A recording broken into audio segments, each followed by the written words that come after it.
भाजपा का IT cell मुझे देशद्रोही बताकर ट्विटर पर ट्रेंड चला रहा है, सिर्फ इसलिए कि मैं देश के प्रधानमंत्री से सवाल पूछती हूँ। ये लोग मुझे देशद्रोही इसलिए कह रहे हैं क्योंकि पाकिस्तान के किसी ट्विटर अकाउंट ने मेरा वीडियो कॉपी करके लगा दिया। भाजपा का आईटी सेल और मोदी मीडिया के बिके हुए सरकारी पत्रकार देशभक्ति का सर्टिफिकेट बांट रहे हैं। वो लोग जिन्होंने देश को धर्म के नाम पर बांटने में कोई कसर नहीं छोड़ी, वो सवाल पर भी सरकार को घेर ले और यहाँ से बात कर ले। मैंने आज तक कभी नहीं बताया, कहना जरूरी नहीं समझा, लेकिन आज जब बात मेरी देशभक्ति पर आ गई है तो जान लीजिए, मेरे परिवार और खानदान के कुल मिलाकर 14 लोग भारतीय सेना और अर्धसैनिक बलों में अपनी जान लगा चुके हैं। मेरा अपना सगा भाई अभी भी छत्तीसगढ़ के जंगलों में नक्सलियों से लड़ रहा है। मेरे अपने सगे चारों मामा आर्मी में अधिकारी रहे हैं, जिनमें से 2 लोग कारगिल की जंग लड़ चुके हैं।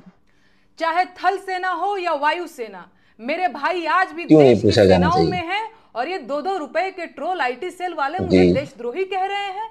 इनकी हिम्मत कैसे हुई? है औकात तो जाकर उससे सवाल पूछो जिसने देश को 10 साल में आतंकवाद से मुक्त कराने की बात कही थी। कहां गई उनकी 56 इंच की छाती? मुझे देशद्रोही कहेंगे ये बिके हुए लोग। कितने नेताओं के अपने बच्चे फौज में हैं? बताओ किनके? पूरी भाजपा के नेताओं के जितने बच्चे फौज में होंगे, उससे ज्यादा तो मेरे अपने रिश्तेदार और परिवार के लोग सेना में जान दांव पर लगा चुके हैं। अरे आज मैं कहूंगी कि देश का मेन स्ट्रीम मीडिया देश का गद्दार है, क्योंकि उसने कभी सरकार से सवाल नहीं पूछा और सरकार को मनमानी करने दी। वो पूछें या ना पूछें, मैं बार बार पूछूंगी कि पहलगाम में 2000 सैलानियों के लिए सुरक्षा की व्यवस्था क्यों नहीं थी? कौन जिम्मेदार है इसका? आतंकी हमले के बाद बिहार में रैली करना इतना जरूरी था?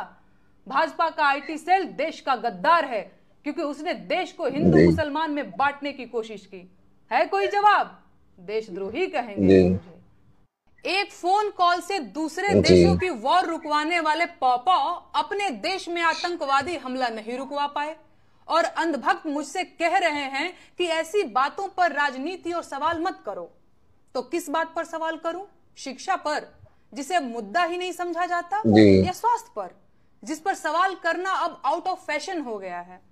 बोलो किस पर सवाल करूं? बेरोजगारी पर, जिसके जवाब में तुम्हारे अब्बा हुजूर पकौड़ा तलने की सलाह देते हैं? अरे जब देश की राजनीति ही राष्ट्रवाद और हिंदू मुसलमान के मुद्दे पर चल रही है, उसके बाद भी आतंकी हमलों में देशवासी मारे जा रहे हैं, तो सवाल किस मुद्दे पर करूं?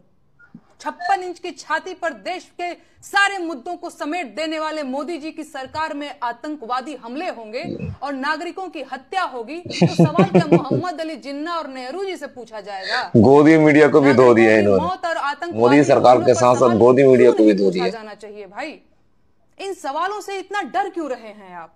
अपनी ही सरकार में हुए पुलवामा आतंकी हमले के शहीदों की मौत पर बेशर्मी से वोट मांगने वाला ये आदमी पहलगाम के पर्यटकों की मौत पर भी वोट मांगेगा, और अंधभक्त इसे मास्टर स्ट्रोक बताकर वोट भी देंगे।